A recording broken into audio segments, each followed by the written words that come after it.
My friends, आज का जो ये वीडियो बना रहे हैं, ये वीडियो हमारा, क्योंकि आप जानते हैं कि टीजीटी पीजीटी एग्जाम की डेट्स आ गई है, तो आज उन्हीं की रिक्वेस्ट पर ये जो है वीडियो बना रहा हूँ, जिसका टॉपिक है पीरियोडिक टेबल। बहुत सारे क्वेश्चन पिछले साल 2016 का अगर हम पेपर उठा के देखें, बहुत सारे क्वेश्चन जो है वो पीरियोडिक टेबल से पूछे गए हैं। तो उन्हीं से रिलेटेड कुछ क्वेश्चंस मैंने उठाए हैं और हो सकता है कि ये पढ़ने के बाद आपको आपके जो एग्जाम में उसमें कुछ सहायता मिले। उसी से रिलेटेड है कि आवर्त नियम हमारे पास दो थे। एक मेंडलीव ने दिया और मेंडलीव ने बताया कि तत्वों के भौतिक और रासायनिक जो गुणधर्म होते हैं वो उसके परमाणु भार के जो है वो क्या होते हैं, आवर्ती फलन होते हैं। ये स्टेटमेंट किसने दिया था? मेंडलीव ने दिया था। जो आधुनिक आवर्त नियम है, आधुनिक आवर्त नियम जब हमने उसको डिटेल में पढ़ा और उसका जो नई खोज हुई और नई खोज होने के बाद मोजले द्वारा ये पता चला कि जो तत्वों के भौतिक और रासायनिक गुणधर्म होते हैं वो परमाणु भार पर डिपेंड नहीं करते हैं, वो परमाणु क्रमांक पर करते हैं। तो मतलब जो है तत्वों के भौतिक और रासायनिक गुण जो है वो परमाणु क्रमांक के आवर्ती फलन होते हैं। ये स्टेटमेंट मोजले के द्वारा दिया गया था। तो ये आधुनिक आवर्त नियम है और ये पुराना नियम है जो मेंडलीव के द्वारा दिया गया था। तो मेंडलीव का परमाणु भार पर डिपेंड है, परमाणु भार बताया था, और मोजले ने बताया परमाणु क्रमांक। तो इसका ध्यान रखेंगे, पेपर में इसका क्वेश्चन पूछा गया है। इसके बाद हम बात करते हैं आवर्त सारणी में। तो आवर्त सारणी में कितने आवर्त हैं? 7 आवर्त है और कुल वर्गों की संख्या कितनी है? 18। आधुनिक आवर्त सारणी में 18 तत्व हैं, 18 वर्ग हैं, जबकि जो पुरानी वाली मेंडलीव की आवर्त सारणी थी उसमें जो है वो 8 वर्ग थे, जिसमें से 7 वर्गों को जो है ए बी करके डिवाइड किया गया था। उसका अलग चर्चा है। हम तो आधुनिक आवर्त सारणी की बात कर रहे हैं। अब इन आवर्तों में कितने कितने तत्व हैं? तो देखिए जब ध्यान से, पहले आवर्त में केवल 2 तत्व हैं, हाइड्रोजन और हीलियम। तो ये अति लघु आवर्त कहलाता है। दूसरे और तीसरे लघु आवर्त है, इनमें 8 तत्व हैं। चौथा और पांचवा दीर्घ आवर्त कहलाता है, जिनमें 18 तत्व हैं। और छठा और सातवां जो आवर्त है वो अति दीर्घ आवर्त है, जिसमें क्या है? 32 तत्व हैं। तो कुल मिलाकर अगर सबको जोड़ लें तो कुल हमारे पास इस समय आवर्त सारणी में तत्वों की संख्या कितनी है? 118 तत्व कुल है। ठीक है। अब इसमें क्वेश्चन जो आप पुराने पेपर उठाए देखेंगे उसमें पूछेंगे चौथे आवर्त में कितने तत्व हैं। तो चौथे आवर्त में 18 तत्व होते हैं। बस दिमाग में तुरंत सेट होना चाहिए, आंसर तुरंत आना चाहिए। देखिए पेपर देते समय टाइम भी नहीं है हमारे पास, आंसर बहुत जल्दी से तुरंत गोला काला करना है। इसके बाद आयनिक त्रिज्याओं परिवर्तन, इससे रिलेटेड क्वेश्चन बहुत पूछा गया है। हर पेपर में पूछा जाता है क्वेश्चन कि उनका बढ़ते हुए क्रम में या घटते हुए क्रम में आयनिक त्रिज्याओं का सही ऑर्डर बताइए, कौन सा ऑर्डर सही होगा। तो इसका ऑर्डर बताने के लिए आयनिक त्रिज्याओं में परिवर्तन किस तरीके से बताते हैं, तो प्रभावी नाभिकीय की आवेश इसमें मुख्य भूमिका निभाता है। हमारे पास ये देखिए कुछ स्पीशीज दी हुई है, O double negative, F negative, Na positive, Mg double positive. इनके परमाणु क्रमांक लिख देगा 9, 10, 11 और 12। अब यहां ध्यान से देखिए, ये प्रभावी नाभिकीय आवेश Z/E, Z परमाणु क्रमांक और E इलेक्ट्रॉनों की संख्या, ये अगर हमें निकल आएगा, इसके बिहाफ पर हम बता सकते हैं कि किसकी त्रिज्या ज्यादा होगी और किसकी त्रिज्या कम होगी। ऑक्सीजन का परमाणु क्रमांक 8 होता है, जितने परमाणु क्रमांक होता है उतने इलेक्ट्रॉनों के, और 2 नेगेटिव है तो उसको कुल मिला के इलेक्ट्रॉन संख्या कितनी है? 10 है। तो Z का मान 8 और इलेक्ट्रॉन संख्या कितनी हो गई? 10। फ्लोरीन का परमाणु क्रमांक 9 और 1 इलेक्ट्रॉन इसने ले रखा है, तो कुल इलेक्ट्रॉन संख्या कितनी हो गई? 10। सोडियम ने 1 इलेक्ट्रॉन त्याग दिया है, तो परमाणु क्रमांक 11 और इलेक्ट्रॉन संख्या 10। मैग्नीशियम का परमाणु क्रमांक 12 है, 2 इलेक्ट्रॉन निकल गए, तो इलेक्ट्रॉन संख्या कितनी है? 10। देखिए ये जो आप देख रहे हैं, ये जो Z/E जो है ये प्रभावी नाभिकीय आवेश को प्रदर्शित करता है। प्रभावी नाभिकीय आवेश जितना ज्यादा होगा, यानी नाभिक का इलेक्ट्रॉन पर आकर्षण पर जितना ज्यादा होगा, त्रिज्या उतनी छोटी होगी। तो इसमें देखिए सबसे ज्यादा किसका है? इसमें सबसे ज्यादा आकर्षण बल किसका है? मैग्नीशियम का, यानी इसकी त्रिज्या सबसे छोटी होगी, तो इसको सबसे पहले लिख लिया। उससे कम इसकी होगी, इसकी उसके बाद में हो गई। उसके बाद फ्लोरीन का और सबसे ज्यादा, यानी कि इन चारों में सबसे बड़ी अगर आयनिक त्रिज्या पूछी जाएगी किसकी होगी? O डबल नेगेटिव की जो होगी वो सबसे ज्यादा होगी। इसका मतलब ये है कि ऋणायन की आयनिक त्रिज्या बढ़ती है और धनायन की आयनिक त्रिज्या क्या होती है? घटती जाती है। तो इसका अगर ध्यान रखेंगे तो हमें पता चल जाएगा आसानी से कि हम किस तरीके से इसको सॉल्व करेंगे। और इसका क्वेश्चन एक पेपर में आएगा, ये कंपलसरी है, इसका ध्यान में रखें। इसके बाद अब अगला जो टॉपिक है उसकी चर्चा करिए। देखिए अगला टॉपिक है हमारा अम्लीय और क्षारीय गुण की बात करेंगे। देखिए अम्लीय और क्षारीय गुण क्या है? अम्लीय और क्षारीय गुण की बात कर रहे हैं। पहला समूह फर्स्ट समूह और सेकंड समूह। फर्स्ट समूह में हमारे हुआ hydrogen, lithium, sodium, potassium, rubidium, caesium. यहाँ पर बात करेंगे बेरिलियम और मैग्नीशियम, कैल्शियम, स्ट्रोंशियम और बेरिलियम। ये तो ये जो पहले समूह है इसको क्या कहते हैं? इसको क्षार धातु कहते हैं। ये क्या कहलाता है? क्षार धातु। और ये वाले क्या कहलाते हैं? बोले कहलाते हैं क्षारीय मृदा धातु। ये भी क्वेश्चन पेपर में पूछा गया है। इसमें देखिए MgCa या Ba, इसमें से कौन सा, ये कौन से समूह को प्रदर्शित करता है? तो क्षारीय मृदा धातुओं को प्रदर्शित करते हैं, ये क्षार धातुओं को प्रदर्शित करते हैं। अब बात अम्लीय और क्षारीय गुण की आ रही है।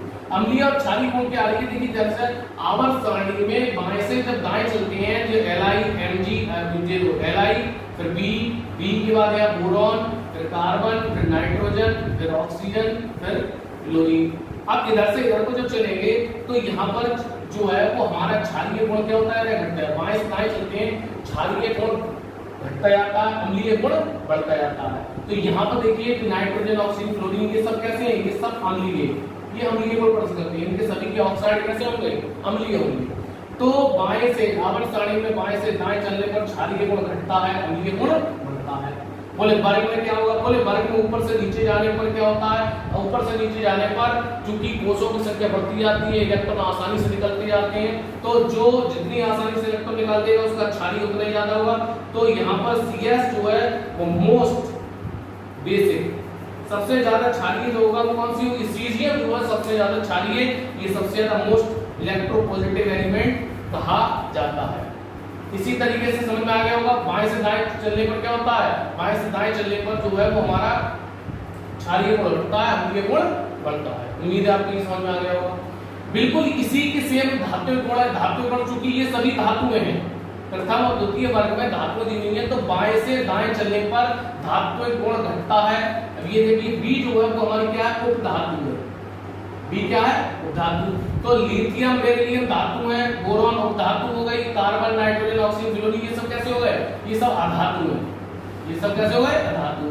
तो बाएं से दाएं चलने पर धात्विक गुण घटता है और धात्विक गुण बढ़ता जाता है। अच्छा, वर्ग में ऊपर से नीचे चलेंगे। अगर वर्ग में ऊपर से नीचे चलेंगे तो वर्ग में ऊपर से नीचे चलने पर जो है वो धात्विक गुण क्या हो रहा है? बढ़ता जा रहा है। तो यहाँ पर सबसे ज्यादा धात्विक गुण किसका होगा? सीजियम का। सीजियम का धात्विक गुण सबसे ज्यादा होगा। उम्मीद है आपको ये समझ में आ गया होगा। इसके बाद हम बात करते हैं विकर्ण संबंध की। देखिए विकर्ण संबंध क्या है? द्वितीय आवर्त के जो तत्व हैं वो तृतीय आवर्त के कुछ तत्वों से समानता प्रदर्शित करते हैं जो उनके विकर्णीय अवमुख होते हैं। जैसे लिथियम मैग्नीशियम से समानता प्रदर्शित करता है, बेरिलियम एल्युमिनियम से, बोरॉन सिलिकॉन से कुछ गुणों में समानता प्रदर्शित करते हैं। इस संबंध को हम विकर्ण संबंध कहते हैं। और ये इसके क्वेश्चन 2013 में 2016 में इसका क्वेश्चन भी पूछा गया है। तो ये अगर आपको एक बार ध्यान रखना है कि लिथियम मैग्नीशियम से दिखाता है, बेरिलियम एल्युमिनियम से, बोरॉन सिलिकॉन से। उम्मीद है समझ में आ गया होगा। इसके बाद दो और छोटे छोटे पॉइंट्स हैं कि प्रारूपी तत्व और सेतु तत्व क्या है। देखिए प्रारूपी तत्व क्या होता है? वर्ग मतलब जो है दूसरे और तीसरे आवर्त के जो तत्व होते हैं वो हमारे प्रारूपी तत्व इंग्लिश में कहते हैं रिप्रेजेंटेटिव एलिमेंट कहलाते हैं, क्योंकि ये अपने वर्ग में उपस्थित अन्य तत्वों का प्रतिनिधित्व करते हैं। यानी इनके गुण पता चल गए तो बाकी सबके गुण पता चल गए। इस तरह इसलिए जो है वर्ग 2 और 3 के जो तत्व हैं ये हमारे, जैसे हम मान लो लिथियम और सोडियम ले रहे हैं, तो लिथियम सोडियम के गुण अगर आपको पता है तो बाकी सभी तत्वों के गुण आपको पता चल जाएंगे। इनकी संयुक्ता एक होती है, सभी क्षार धातु हैं। इस तरीके से ये सभी गुण, इनके गुण पता चल गए, बाकी सबके गुण पता चल गए। इसके बाद आता है सेतु तत्व। देखिए सेतु तत्व क्या है? जैसे हमने पिछली आवर्त सारणी की बात करी, पुरानी आवर्त सारणी में जो वर्ग है उन्हें 2 में भागों में विभाजित किया गया था, वर्ग A और वर्ग B। तो तृतीय आवर्त के जो तत्व हैं वो इन दोनों वर्गों से, उपवर्गों से A और B से समानता प्रदर्शित करते हैं और इसीलिए इन्हें सेतु तत्व कहा गया है, ब्रिज एलिमेंट। ये दोनों से समानता प्रदर्शित करते हैं, लेकिन ये उस वर्ग के तत्वों से ज्यादा समानता प्रदर्शित करते हैं जिनमें इन्हें स्वयं रखा गया है। अर्थात ये सोडियम वर्ग 1 का तत्व है तो वर्ग 1 के तत्वों से ज्यादा समानता प्रदर्शित कराएगा, और जिन तत्वों से ज्यादा समानता प्रदर्शित करता है उन्हें हम नॉर्मल तत्व कहते हैं। तो ये हमारे जो वर्ग 1 के जो तत्व हैं ये नॉर्मल तत्व कहे जाते हैं। ऐसे तत्व जो जिनसे ये कम समानता प्रस्तुत करता है, बी वर्ग के जो तत्व हैं जिनसे कम समानता प्रस्तुत करता है, उन्हें हम संक्रमण तत्व कहते हैं, जो कि डी ब्लॉक में रखे हुए हैं। तो उम्मीद है आपको सेतु तत्व भी समझ में आ गया होगा। तीसरे आवर्त के जो तत्व हैं उन्हें हम सेतु तत्व कहते हैं। समझ में आ गई बात। इसके बाद कुछ छोटे छोटे हमारे जो फैक्ट्स हैं जो पेपर में पूछे जाते हैं, जैसे कि मोस्ट इलेक्ट्रोनेगेटिव एलिमेंट कौन सा है, तो मोस्ट इलेक्ट्रोनेगेटिव एलिमेंट फ्लोरीन है। फ्लोरीन की विद्युत ऋणात्मकता सबसे ज्यादा होती है, जैसे 4.0 से व्यक्त किया गया। इसके बाद सबसे हल्की धातु लिथियम है। सबसे भारी धातु जो है ऑस्मियम है, जिसका परमाणु क्रमांक 76 है। सबसे सक्रिय धातु हमने पहले ही बताया कि क्षार धातुओं की सक्रियता सबसे ज्यादा होती है और वर्ग में ऊपर से नीचे जाने पर सक्रियता बढ़ती है। तो सीजियम जिसका परमाणु क्रमांक 55 है, सबसे सक्रिय धातु है या सबसे अधिक विद्युत धनात्मक धातु की बात करेंगे तो वो भी सीजियम। ठीक है। पृथ्वी की सतह पर उपस्थित जो तत्व है सबसे ज्यादा उपलब्ध तत्व कौन सा है, तो सबसे ज्यादा उपलब्ध तत्व ऑक्सीजन है, जिसकी परसेंटेज लगभग 49% है। लेकिन इससे कम कौन है, तो इससे कम जो है सिलिकॉन, उससे कम एल्युमिनियम, उससे कम आयरन। कोई जरूरी नहीं है कि आपसे सबसे ज्यादा पूछा जाए। उसमें मुझे ऑक्सीजन के बाद कौन सा तत्व पाया जाता है, तो सिलिकॉन उससे कम है, कम परसेंटेज में कम है। इसके बाद एक और क्वेश्चन है, प्योरेस्ट फॉर्म ऑफ Fe, मतलब जो है लोहे के शुद्धतम रूप कौन सा है, तो पिटवा लोहा जो है वो लोहे का शुद्धतम रूप है, जिसमें जो है 99 से 99.9% तक लोहा होता है। इसी में एक और है, उसकी हम अभी कुछ इसमें ट्रेड्स में आगे पढ़ेंगे, जैसे हमें पढ़ना है विद्युत ऋणात्मकता, आयनन विभव, इलेक्ट्रॉन बंधुता के बारे में हम अगले वीडियो में चर्चा करेंगे। लेकिन यहाँ पर मैं बता दे रहा हूँ कि जो सबसे ज्यादा इलेक्ट्रॉन बंधुता होती है वो क्लोरीन की होती है। ठीक है। तो अगर आपको उम्मीद है इस तरह जब आपने पढ़ लिया है तो इससे रिलेटेड आपको कम से कम 4 या 5 क्वेश्चन एग्जाम में मिलने चाहिए। चलिए, आप लोगों के लिए ऑल द बेस्ट, और अगला वीडियो मैं जल्द से जल्द कोशिश करूंगा बनाऊंगा। अगर आपको ये वीडियो पसंद आया हो तो प्लीज मेरे चैनल को सब्सक्राइब करें। Thank you.